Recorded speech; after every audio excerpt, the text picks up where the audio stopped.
नमस्कार, मी सुवर्णा. आज एका छानशा व्हिडिओमध्ये तुमचे खूप खूप स्वागत. आज आपण डिझायनर साडी आहे, खूप सुंदर अशी साडी आहे आणि कॉन्ट्रास्ट कलरचे ब्लाउज आलेले आहे. तर त्याची आपण डिझाइन करणार आहोत. चला तर आपण वेळ न करता त्या डिझाइनला सुरुवात करूया. कशी करायची ते पहा. पदर पण खूप सुंदर आलेला आहे.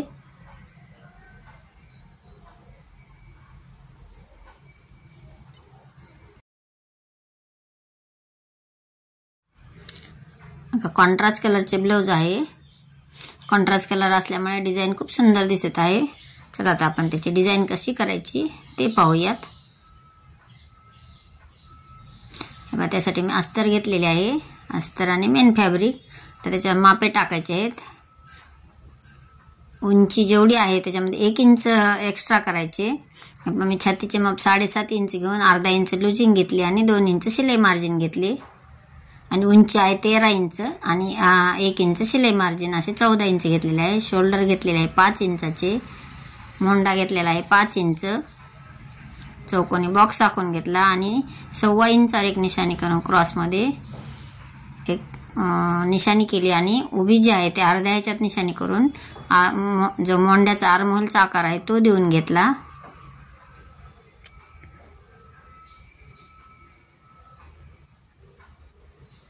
अस्तर जे आहे ते कटिंग झालेलं आहे.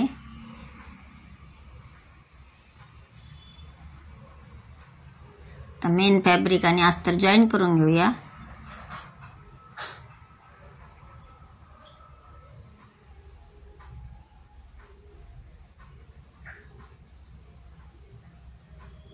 खालची पाठीची जी साइड आहे ती चारही बाजूने पूर्ण जॉईन करून घ्यायची. खालची पाठीचा भाग, मोंड्याचा भाग, वरचा शोल्डरचा भाग पूर्ण असे चारही साइडने जॉईन करून घेतले. एक्स्ट्राचे कापड कट करून घ्यायचे. मी गळ्याचा राखला होता पण व्हिडिओ खूप मोठा होत आहे म्हणून मी दाखवलेला नाही आहे. आता डायरेक्ट कॅनव्हासवर दाखवणार आहे कारण आपल्याला कॅनव्हास पेपरच आखून आपल्याला जॉईन करायचं आहे. गळा रुंदी घेतली 2.25 इंच आणि तुमची गळ्याची उंची जेवढी आहे तेवढी घेऊन अर्धा इंच एक्स्ट्रा घेतलेले आहे.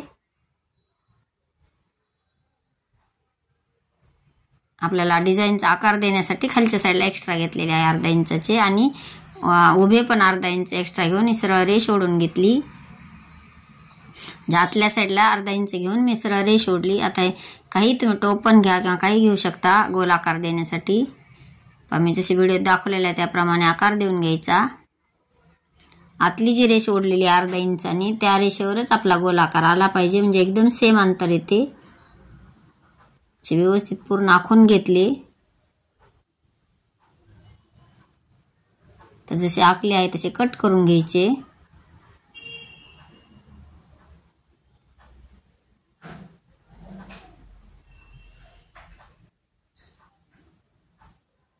एक इंचाचे बाहेरच्या साईडला सोडून किंवा 1.5 इंचाचे सोडू शकता. तुमच्या आवडीनुसार तुम्ही बाहेरची साईड सोडून देऊन जसा आकार आखला आहे तसा कट करून घेतला.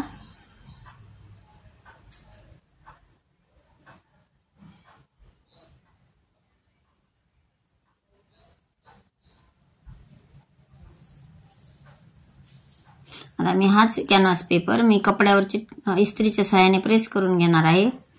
पहा खूप सुंदर अशी डिझाईन आलेली तयार झाली आपली. तर मी इस्त्रीच्या सहाय्याने अस्तरच्या कपड्याला प्रेस करून घेतले आणि एक्स्ट्राचे कापड जे आहे ते बाहेरचे कट करून घेतले. छोटे छोटे कट्स मारले. आता ही पट्टी जी आहे साईडची ते आपल्याला दुमडून टिप मारून घ्यायची. टिप मारून झालेली आहे. त्याचा बरोबर मधोमध सेंटर काढून घ्यायचा.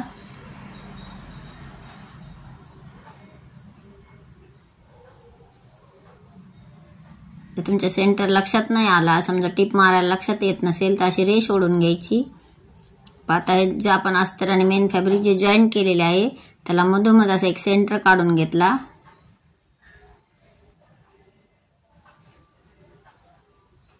जे शोल्डर आहे त्याच्या मधोमध एक सेंटर काढून बरोबर व्यवस्थित जसे आपण सेंटर ब्लाउजचाही सेंटर काढलेला आहे आणि डिझाईनचा आहे ते बरोबर एकमेकावर जॉईन करायचे असे आणि पिन लावून घ्या किंवा टिप मारून घेतली तरी चालते. मी पिन लावून घेतलेले आहेत.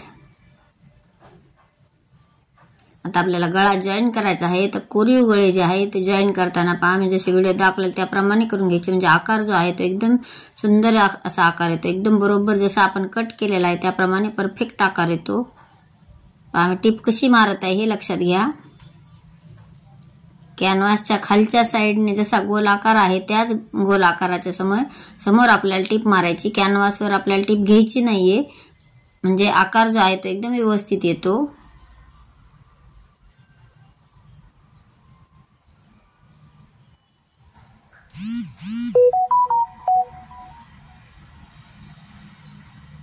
आपला जो कॅनव्हास आणि मेन फॅब्रिक जे आहे ते आपला गळा जो आहे तो जॉईंट झालेला आहे।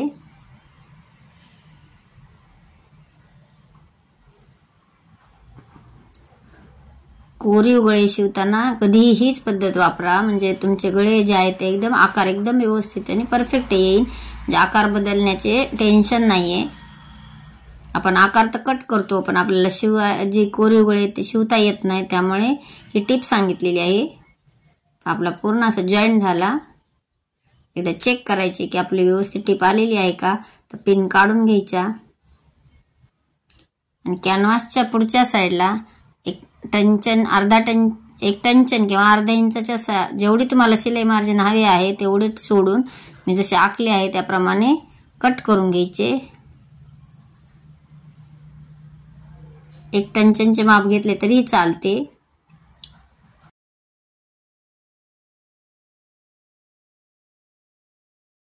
गळा जो आहे तो कट झालेला आहे,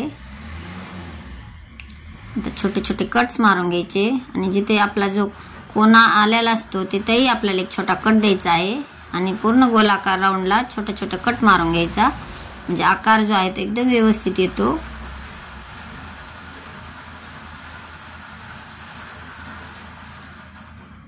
कट मारून झाले, आता आपण पलटी मारूया त्याला, म्हणजे आतील भाग बाहेर काढून घ्यायचा आणि याला तुम्ही इस्त्री प्रेस करूनही घेऊ शकता। असे व्यवस्थित काढून घ्यायचे आणि इस्त्रीच्या सहाय्याने मी प्रेस करून घेतले, म्हणजे एकदम फिनिशिंगने येते। आता टक्स मारूया। टक्स मारताना शोल्डरचा मध्य घ्यायचा आणि दोन्ही साईडला 2 टक्स मारून घ्यायचे।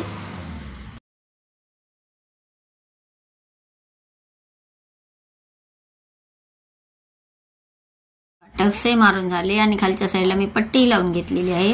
आता आपण डिझाइन बनवण्यासाठी पहा 1.5 बाय 3चा असा तुकडा काढून घेतलेला आहे। साडी पातळ आहे, साडीचेच कापड वापरलेले आहे आणि साडी ऑर्गेन्झा साडी आहे, त्यामुळे मी डबल पट्टी करून घेतली आणि असे जसे मी व्हिडिओ दाखवलेले तसे त्याप्रमाणे असे त्रिकोण तयार करून घेतले। जेवढे आपल्याला डिझाइनला लावायचे आहे त्या पद्धतीने पूर्ण असे व्यवस्थित त्रिकोण तयार करून घ्यायचे। साडी पातळ असल्यामुळे डबल कापड घेतलेले आहे, साडी जर जाड असेल तर सिंगल घेतले तरी चालते। एक्स्ट्राचे जे कापड आहे वरच्या साईडला ते कट करून घ्यायचे।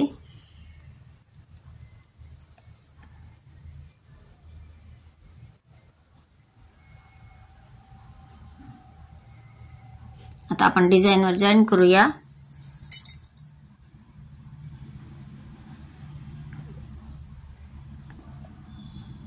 असे व्यवस्थित जो त्रिकोणाचा कोना आहे तेवढ्या भागात आपल्याला ठेवून घेऊन टिप मारून घ्यायची।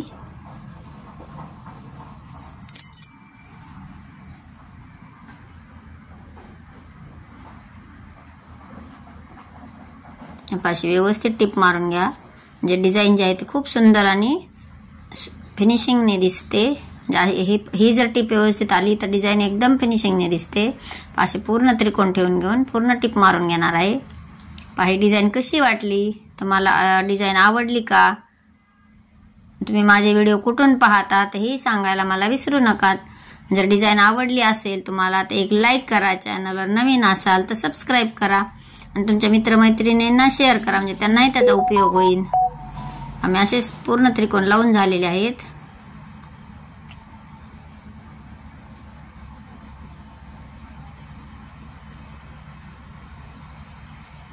आता मी याला डबल टिप मारून घेणार आहे। 1 टंचनचे अंतर सोडायचे, एक्स्ट्राचे दोरे कट केले, 1 टंचनचे अंतर सोडून परत डबल टिप मारून घेतली, म्हणजे एकदम ब्लाऊज आहे ते एकदम व्यवस्थित दिसायला खूप सुंदर दिसते.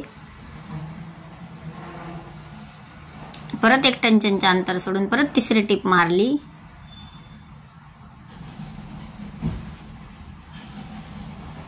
आपली डिझाईन अशी तयार झालेली आहे. ही डिझाईन तुम्हाला कशी वाटली नक्कीच एक कमेंट करा. संपूर्ण व्हिडिओ पाहिल्याबद्दल धन्यवाद. भेटूयात अशाच नवीन नवीन व्हिडिओजमध्ये. Bye bye. श्री स्वामी समर्थ.